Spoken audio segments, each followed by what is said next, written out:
Some were worried it would be a slow trade deadline, but really it was the trade deadline for procrastinators because, man, a lot of things happened in the last 5 minutes. Step up to the plate. It's the Locked On MLB Squad Show, sponsored by Gametime.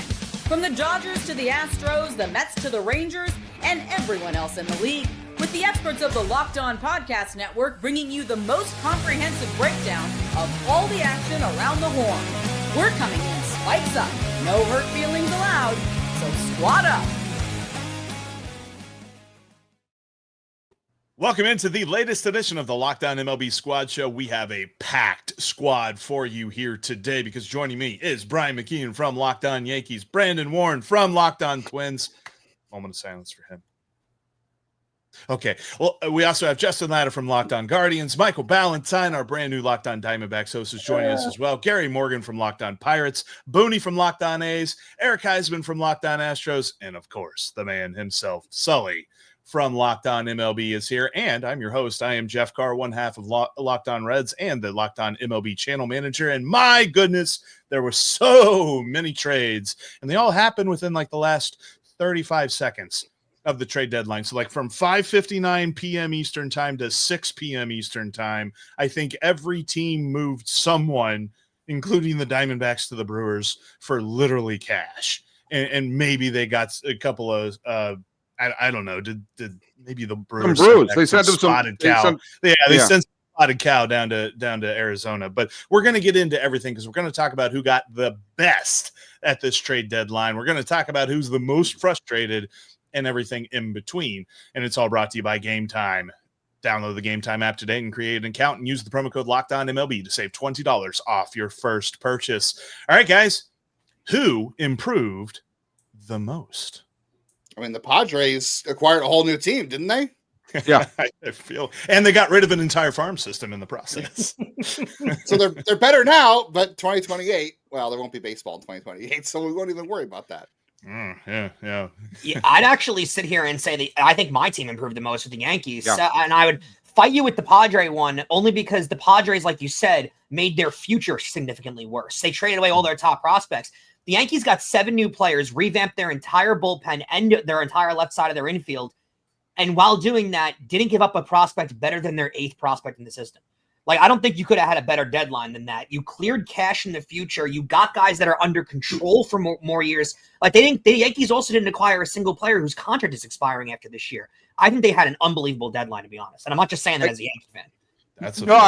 I gotta agree with Brian because we're people are always quick to trash Brian Cashman, and I certainly have been one of them over the years.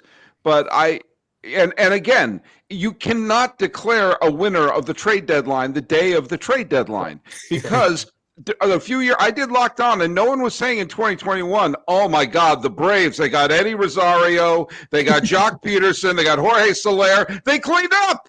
I mean, but just by quantity, the chances of one of those players that the Yankees, who desperately need depth in their bullpen, especially since Williams sucks and Weaver has suddenly Freaky Friday'd with Jeff Weaver. I thought you were saying on his his name. Williams sucks. Yeah. I thought that was a guy's name.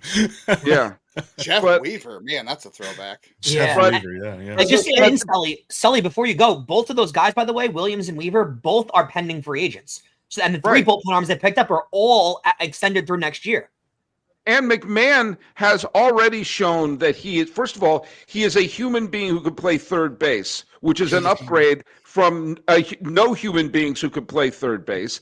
And yeah, he strikes out a lot. He's a Yankee. That's part of the contract. But the fact of the matter is he can get a big hit from top. The ball rolls between shortstop and the third base line. It's not an automatic inside the park homer because there's third base there. And, at the Old Timers Day, they were talking to Greg Nettles saying, hey, do you have anything left in the tank just for a few months? So I'll trash Cashman when need be. But, the chances are he acquired, was it 400 or 500 relievers today? And the odds are that a couple of them will pull that Graham Lloyd, David Weathers, didn't see this coming, depth in their bullpen. And, if you're going to trash someone, you got to be there you got to praise them. They could all be busts, and we'll all hate Cashman later. But the fact of the matter is, he did what he had to do and didn't give up all the big, huge honking prospects who will be the next Monteros and Jabba Chamberlains, the great Yankee legends. What about our friends out in the AL West? Because the best player at the deadline went to Seattle, and then after that happened, Houston was like, "Hang on a second." Yeah, I was about to say that. I know the Astros did not get 50,000 players like the Yankees did today, but they did go out and get exactly what they needed. Pitching has not been a big issue for the Astros this year. Bullpen has been one of the best. The Astros, despite having 18 players on IL at one point, they have the third best record in baseball with all the injuries, especially to Yordan Alvarez, Jeremy Pena, Jake Myers, to all these different players, half the rotation, actually more than that. So the Astros have been doing all this with what they had.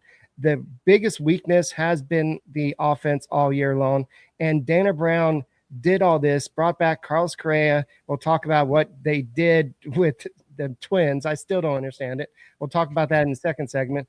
But also they upgraded with Jesus Sanchez from the Marlins, and then brought in another Mauricio Dubon with the Ramon Urias as well. So they upgraded, they added some depth pieces, and I think this helps them get better because Jeremy Pena is coming back. You have Spencer Arrighetti, who's about to come back. Then you have Christian Javier almost coming back. So you have a lot of guys that are about to come back. So this team didn't need to go out and get a Dylan Cease. They tried, but they wanted the Padres wanted too much for Cease.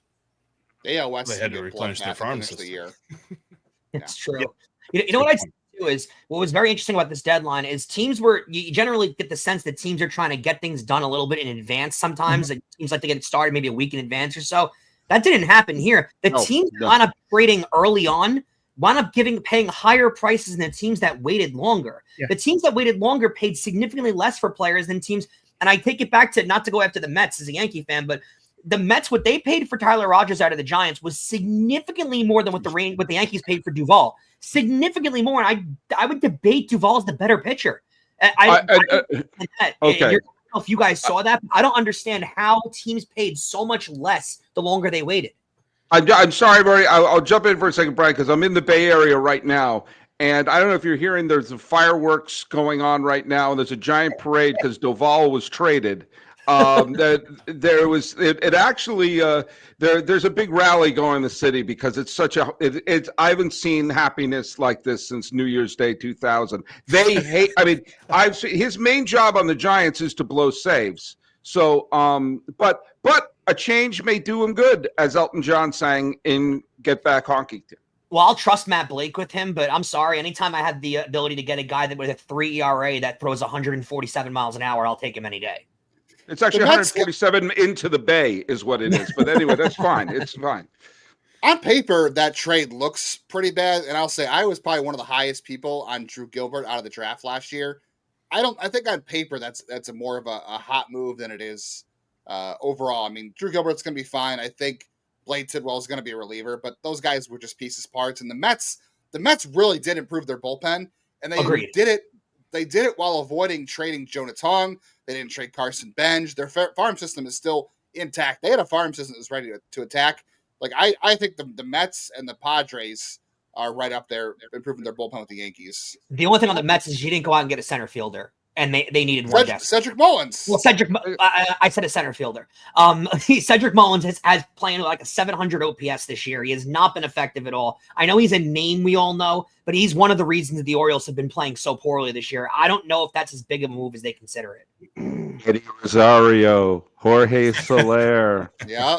Well, speaking of not as good as you thought they were, let's talk about some frustrated teams. And I know that our friend Brandon has really been, he's been burying it all deep down. I mean, he's doing the Midwest thing, right? He's just taking it all in. He's burying it deep down. Something tells me he's going to let it all out here in just a minute.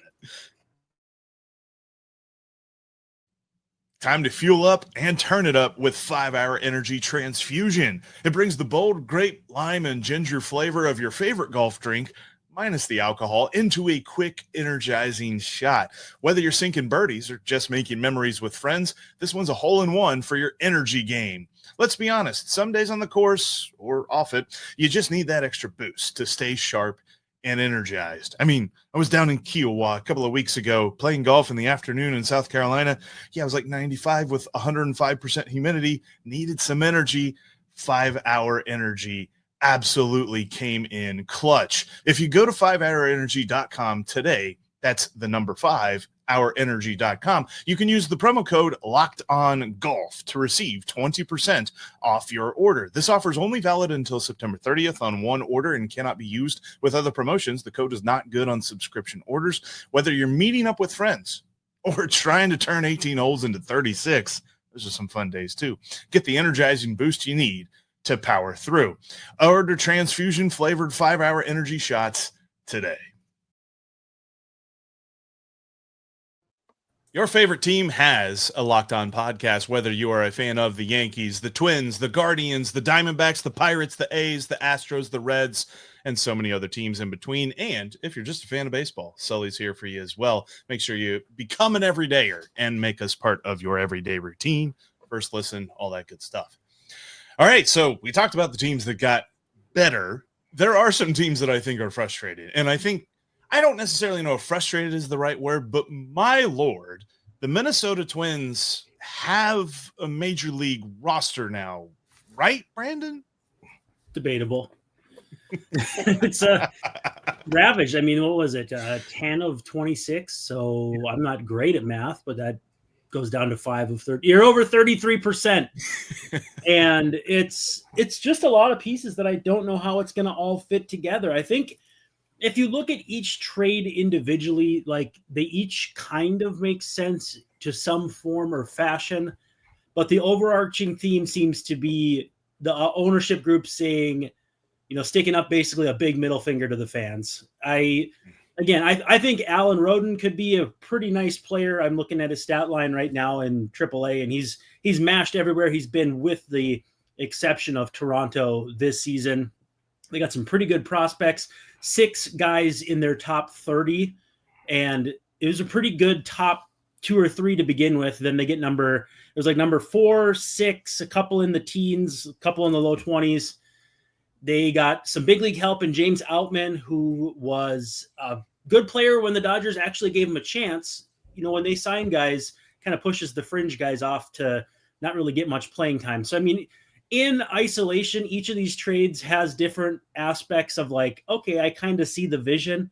But I think the big middle finger was Louis Varland to the Blue Jays. It just, Minnesota native, 4 years of control, whatever it was, it made no sense to me. Yeah, and I'll tell you who the 2 most frustrated people at the trade deadline are. One is my mother, Dr. Edie Sullivan, who loves her San Francisco Giants, and her favorite player is Mike Yastrzemski because of his connection to growing up in New England. And she actually sent me an email, not a text, an email with the announcement, and she was not happy.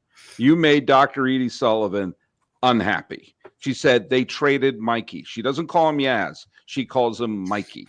And Mikey is now a Royal. All right. I'll tell you the other person who's really mad right now is Luis Severino, who remains in Sacramento. And he said, let me get this straight. You traded away Mason Miller, who has, I think, 40 more years of control with the team. You've traded away Miguel Andujar. You traded away JP Sears, and I'm still cashing a check here. What in the name of Blue Moon is going on around here? Mama Sully was like, Buster Posey, you just made the list. Oh yeah. That's my mom right now. Buster Posey's in my mom's doghouse right now. Yeah, she's thrilled that Doval is traded. Oh my God, we're actually having a big dinner tonight to celebrate the trade of Doval, but she is not happy. Booney, what did you think of this? I know, I mean, you and I are in good terms. What do you think of this whole the Sacramento A's? I think they dealt Stomper to the Twins at one point. They tried to. That was past the deadline. Yeah, he's starting tomorrow. Listen, Mason Miller is no question absolutely electric, but baseball has shown us that its history is absolutely brutal to closers, right? Yeah. They flash hot, and they fade fast. When you're talking about Mason Miller, take a look at the comps and what he got. Now, you talked a little bit about Camilo Duvall. When Camilo Duvall was an all-star with the Giants, he was thought of in the same way, in the same breath as Mason Miller is today. Right. Think about what the A's got back for Miller. They got back comparable to what the Nationals got for Juan Soto and for what the White Sox got back for Chris Sale. If you want to look at comps and similar aces with team control. That's a great point. I thought they sold high. Here's another interesting stat. In the last 20 years, there has been over 250 closers with over 20 saves. Right. The lifeline of a closer is short. Do I think Mason Miller's awesome? Yes, but it was really frustrating this year when he sat in the bullpen because we couldn't get him the ball because we were always behind. I thought it was a great move for the Padres. They went all in. They put themselves probably in one of the best bullpens of all in baseball, probably the best, without a doubt. So I love the trade and who they got back. But with that being said, it is prospects. And with prospects, they are exactly that. I will say this, and this is, Booney, I agree with you. Mark the date and time. But I agree with you, Booney, that we're messing with Booney. We two of us, we actually agree on more than we disagree. If you take a look at like who the best who won the Rivera Award one year, and you go back 5 years prior, you see who the top five are. It is a rotation. There are very few people that they flame out pretty quickly. So you're right, and having a great closer for a team that isn't really good this year is like, I live in a trailer park, but I have a Maserati right in front of it. It's kind of like, I actually think the Mason Miller trade was actually a really good, smart deal. I'm just talking from Severino's point of view. You're kidding me? You know what? I thought the Reds really scored with Miguel Andujar. I think Miguel Andujar is really being overlooked. He's a hell of a right-handed bat. And JP Sears for the backside of that rotation for the Padres is a good starter as well. Well, I can speak to that too, because those guys are both former Yankees. And JP Sears comes over to you guys. I loved him coming up with the Yankees and wasn't able to actually make a difference with the Yankee Major League squad for the most part. Goes over to you guys in that trade. Andujar is the guy that Yankee fans completely missed out on. Should have won the 2018 Rookie of the Year. Barely missed out on that one. Had the rookie year too, where he's got over 50 doubles in the season. Miguel Andujar was an incredible player for the Yankees and a top tier prospect. If you remember back, the reason why the Yankees didn't get Garrett Cole from the Pittsburgh Pirates years ago is because they refused to include Miguel Andujar in that trade, and that might have been one of the crazier no trade calls the Yankees made, because they probably have a World Series by now if they get Cole that year. But I wanted to use that to actually transfer it over to Jeff, because one of the teams that actually liked the all-in kind of aspect they had to this deadline was the Reds, because I think the Reds made a lot more noise than people thought they were going to make. What did you think about? What does the fan base, I guess, think about their deadline? Well, those are two different answers, because I kind of liked what the Reds did. Most of the Reds fan base thinks that this was the cheap attempt to show that they can try, and that they did not make the right swings, and that there were rumors about them being in on a Eugenio Suarez. There were rumors about them being in on Ramon Laureano and different players that had better statistics and more grabby names. And because they did not get that, Reds fans are very mad, and they're feeling very vindicated because the Braves are currently up 10-3 against them on this night. So I am feeling like a dummy, because I touted the fact that they got Key Brian Hayes and his Gold Glove third baseman, and he committed a 2-run error in one of his first plays he makes as a Cincinnati Red. And so there's a lot of this that it's just like there's negativity surrounding how the Reds attacked this trade deadline, but I see through it. I'm with you on Miguel Andujar. I'm with you on Zach Littell as well. I love the flexibility that Zach Littell brings to the Reds pitching staff. He's a starter. He's a reliever. He moves Nick Martinez to the bullpen, albeit Nick Martinez now becomes like the most expensive relief pitcher in the league, because he accepted the qualifying offer and is making $21 million this year. But there's still a lot of solid moves here. And I think that they added probably 2 or 3 wins to what I thought was an 84 win team. So they've really got a shot to sneak on into that last wild card spot. if they can make things right. But that's where it's so funny to me, because when you're a small market ball club and you're used to how a small market ball club operates, you see these deadlines and you think, man, you're right there. Make a big swing. And so when your team doesn't, the fan base reacts poorly to it. And that's kind of what we're seeing right now in Cincinnati. It's strange to me, and I'm going to continue to get vitriol based on the fact that they're losing by a touchdown to the Braves tonight. 11-3 now, by the way. Yeah, and more than touchdown and 2-point conversion. For two. They went for two. They went for two. So yeah, it's not looking great tonight, but I think in the long run, these moves are going to pay off very nicely. Not all. I agree with you. I loved what they did. Gary, Ryan Hayes long term, bro. I was going to say, Gary, Pirate fans hate me. The A's fans hated me last week, but this week it's Pirates fans who hating me because I got on them for dealing Hayes. Not because I think Hayes is even as good as Charlie Hayes, but I'm saying it's been 10 years and we're still rebuilding. What's the plan here? That was basically the premise of what I was saying. What is the pulse for the lone team that has not made it to the championship series? As Jeff Carr is telling us, it's time to hear from our sponsors. And we'll get Gary's answer on the other side of this. Today's episode is brought to you by Gameday Hue, and so is this hat that I'm wearing. For Reds fans like myself, this one hits the mark. Gameday Hue makes clean, no logo gear with team-inspired colorways for every pro and college fan base. It's all about letting your colors speak for you, because no giant logos on Gameday Hue stuff, just smart, versatile style that works on game day, on the course, or anywhere in between.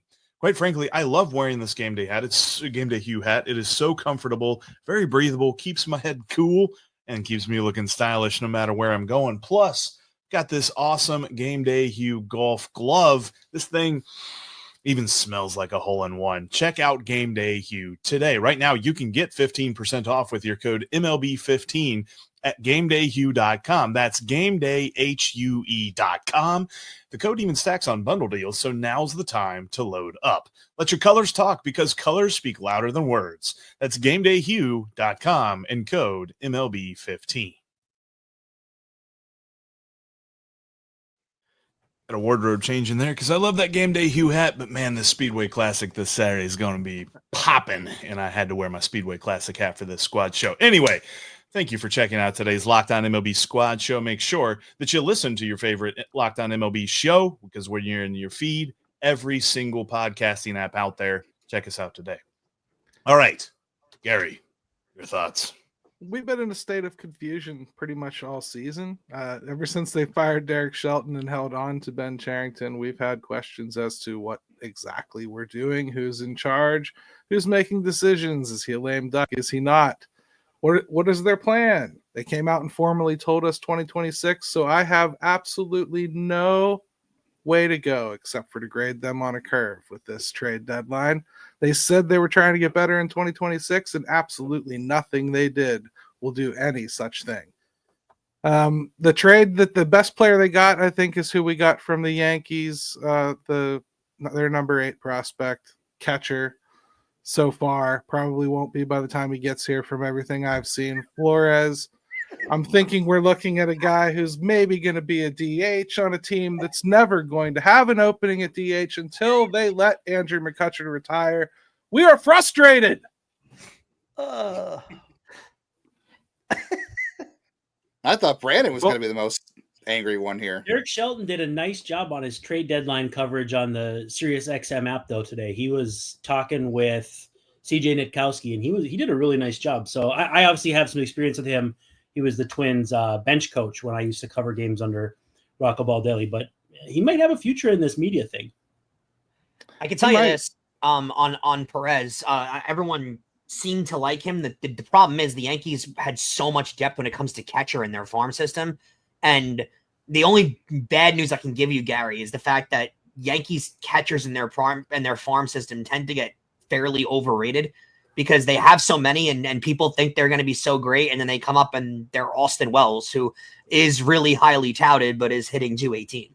So yeah. It's one of those things that, I don't want to burst your bubble. And I think it was a lot that you could get for what you gave up. But I don't know if I can't sit here and tell you that their catching prospect is going to be great because they've got 6 other guys that are supposed to be major league talent. I'm refreshed that you wouldn't come on here and lie to me, Brian, because I know better. But I really appreciate those words and the kindness. I honestly want to tell you, I think you're getting David Bednar at the best he's looked since 2023. I mean, this is arguably the most dominant version of David Bednar I can remember. Even when I'm so happy. Doing well in 2023, he is unhittable right now. He's my favorite addition the Yankees made mainly because he's a husky fella who throws 100 miles an hour and drinks beer all day. Like, how could you not love a guy like that? This is David Wells as a reliever. I absolutely love it. David Wells averaged 88 in his fastball back in the day, and showed up to the ballpark with a couple beers already in the tank. And Bednar throws about 107. So legit though, we are confused. They kept rentals. They didn't trade all their rentals. Like, we still have Tommy Pham, who has been one of the hotter hitters in baseball the last month. I can't imagine somebody didn't want to give a bag of balls for him. So it was unbelievable. We still had him, and everything else they did looked like we're trying to shed salary. So to hold on to rentals when you're trying to shed salary doesn't make a lot of sense. And again, didn't Ben Cherington say he didn't think that they needed to make any moves? Like, they felt like they didn't have to make a trade, and it's like, what are you talking about, dude? Yeah, man. I'm trying to keep track of the lies, but it's difficult. I do chronicle them daily on this show I got on this network, but it's tough, man. Like, we honest to God, I think honestly we just don't know the direction we're rowing. We've been told 2026. Nothing they did addresses 2026. The closest thing they have to it is Cam Devaney, who they traded Adam Frazier for 2 weeks ago. He's 29 years old and hasn't debuted yet. Okay? Yeah, you're blocked by Bobby Witt, but you're blocked for other reasons if you're 29. Mm-hmm. Hey, Gary, Brandon, do you guys need a hug, man? Can we bring it in, Gary and Brandon? Boone, get in there too, man. Michael, get in there too. Michael, get in too, because your team's handing players off to Milwaukee right now. Yeah, Michael, can we get your opinion on that too? Because I don't. The Milwaukee thing is one thing, and then Suarez kind of gets dealt because he had to get dealt, right? It just felt like everyone was talking about Suarez getting dealt, so Diamondbacks said, "Yeah, you know what? I guess we have to." So they just traded him away too. What's your take on all this? Well, first of all, how's the mic doing? Is it better now or not? Yeah, you sound good. Okay, fantastic. I was just kind of hanging out over here because I'm the new guy, right? I've been doing this for a week, so I'm letting all the rest of you guys talk, and I certainly appreciate it. You're doing a great job. I think that the Arizona Diamondbacks did exactly what they had to do. They traded away a bunch of rental pieces, right? They traded away Naylor and Bridget and Kelly and Miller and Gino Suarez, and they got nine prospects back for them. 6 of them are starting pitchers and are either AAA or already had their debut in the major leagues. So 6 of the 9 prospects are close, unlike Pittsburgh. Sorry, Gary. And so they also were fiscally able to do that, and they were doing it smart as far as a business-wise goes, because they just saved $18 million on all of the trades that they made. The main one being the one that everybody wants to knock right now, which is we gave Jordan Montgomery and Shelby Miller to the Brewers and had them pay the majority of that salary. So they paid $3 million of that salary, by the way, and then we get a player to be named later on top of it. So they saved a lot of money. They traded to people that they were going to expire anyway, and they weren't going to get anything for.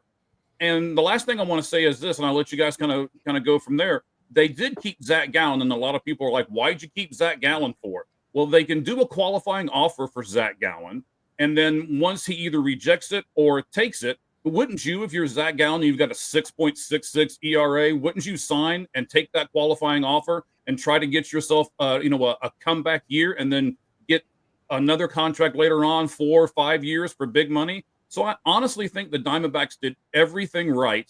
It's just sad because we're not going to make the playoffs, and we know it going in. Can I say that's a very mature response from a fan base who just kind of like, from a team that just kind of like waved the white flag on the season? That's a very Twins. He's new. He doesn't know you're supposed to be irrational and scream and everything like that. He hasn't been beaten up yet online. No, he's 100% right. He's 100% right. Yeah, the Diamondbacks do what they're supposed to do. Before we get out of here, Jeff, can we just address this? What on earth were the Cubs and Tigers doing? They're having fantastic years. the Cubs must have like lost cell phone service. The Tigers got a shell of Charlie Morton, and they traded for Kyle Finnegan. Like, Kyle Finnegan's fine, but like the Tigers, dude, you're having one of the best years you've had since peak Miguel Cabrera time. And the Cubs have a great farm system. They didn't want to trade a guy who's essentially a DH in Moises Ballesteros, and you got Willie Castro and Mike Soroka. Like, come on, especially for the Cubs. Okay, Great point. Their GM is an ex-Guardians front office guy, Derek Falvey, and who's the GM? I can't remember the GM's name for the Cubs. But they're making the Guardians look bad. Like, come on, guys, what were they doing today? The Red Sox too are in on this too. The Red Sox got Dustin May, Dustin May and Steven Matz. Like, come on, guys, what is happening here? Yeah, I kind of feel like our friends Sam, Matt, Gabby, and Scott kind of stayed off because they're like just still seething because of what their teams did at this deadline. I mean, the Cubs are a short winning streak away from possibly being the best team in baseball. You have the Tigers, who have been at one point the best record in baseball. And then you have the Red Sox that it feels like they're on the cusp of making the American League wild card, because currently right now, if we all banded together and made a team, we probably can make that final wild card spot. I think that there is so much missing from these teams. And oh, by the way, none of them are small market. Like, none of those teams are small market teams. They are. Well, you know what's crazy too, Jeff, is all these teams saw teams that they're chasing or in their division right behind them make moves. So you'd think that when the Cubs see the Brewers make moves, when the Red Sox see the Yankees and the Blue Jays make moves, you'd think that would inspire those teams to let's get on the move here. Let's do something, because we got to say on Pat to just sit. You kind of, Eric, I see you nodding your head. As soon as the Astros started doing stuff, the Rangers picked up their tail and were like, "Oh, the Astros responded to the Mariners too." Exactly. Mariners, you see this happening across the league, and I don't understand. You saw it the night before with the Phillies and the Mets tag teaming on different bullpen pieces. I don't understand how, when teams in your division do stuff, how you just sit pat and go, you know what? No, we're fine. Everyone else got better, and we're behind them. We're good. The Angels even were buying, which I don't think they should be, but like, what's up with that? At least like they are the perpetual buyers. They always buy. No one can explain that one. Apparently, they have Angels in the outfield right now. Yes, they think that Danny Glover is managing the ball club right now, and I think that might work out for them, and probably won't. But the last thing that I will say, the one team that I kind of want to, I'm interested to see what Kevin and Ulysses really have to say about this, because I do not know what the Tampa Bay Rays did, but for some reason I have this feeling that they will have been the smartest team at this deadline, because they just get trades right and they don't lose those trades. As much as it was, we're going to trade with the Reds and we're going to throw one of our prospects over here to the Dodgers and we're going to bring in some more prospects from them, and then we're going to bring in Griffin Jacks, and it's like, wait a minute, are you sellers? Are you buyers? They're the Rays. And that's who they are. They're annoying. They are in their own category at the deadline. They're Actually, I like this stuff at the winter I like that meetings. approach when you are not like a hardcore contender. I like that approach that you can buy long term. Like the Cubs did it last year. They got Isaac Paredes. The Cubs had a better trade deadline last year when they weren't in it than they did this year, because they flipped Isaac Paredes into Kyle Tucker. Like, yeah. What did you do? Can we do a poll of who the big winners are? Because I'm actually curious to see what everyone thinks, to be honest. Not October. It's not October. We don't know yet. But you don't know yet. But you know how you feel based on what teams gave up and what teams got. Like there are feelers out there of who won and who lost. And we know who lost. The Twins. The Yankees won in 2002 because they picked up Jeff Weaver, and the Red Sox won 2007 because they got Eric Gagne. So sometimes these things work out well. If I was to rank it, I would say Mariners, Astros, and Yankees. 1, 2, 3. Nobody mentioned the Blue Jays, but they did some pretty good things. They're the best team in the AL record-wise. Getting Bieber, if he's even close to what he was before, and they can exercise the option on him. And then it's a mutual option. Oh, it's a mutual. Okay, well, I'm here to tell you Louis Varland is fantastic. They're going to love having him. And Sir Anthony Dominguez, I mean, they needed help in the bullpen. Jeff Hoffman has been an enigma. I thought they did a pretty good job of fixing the few woes they had. You'd like to see better starting pitching from them, but I think they have the guys to get that done, and then Bieber in that mix too. I like what Toronto did. It wasn't flashy, but I think it could be very beneficial. I got to Sully, run. close us out. I got to run. I got to run. Take care, everybody. And I think the Senators won. And that on that bombshell, it's time to end. Thanks so much for checking out this Locked On MLB Squad show. Appreciate everybody for joining in. Like we said, make sure you check out your favorite team's Locked On podcast. We have a podcast for your favorite baseball team every single day, covering your team all the way, because we are part of the Locked On Podcast Network, your team every single day.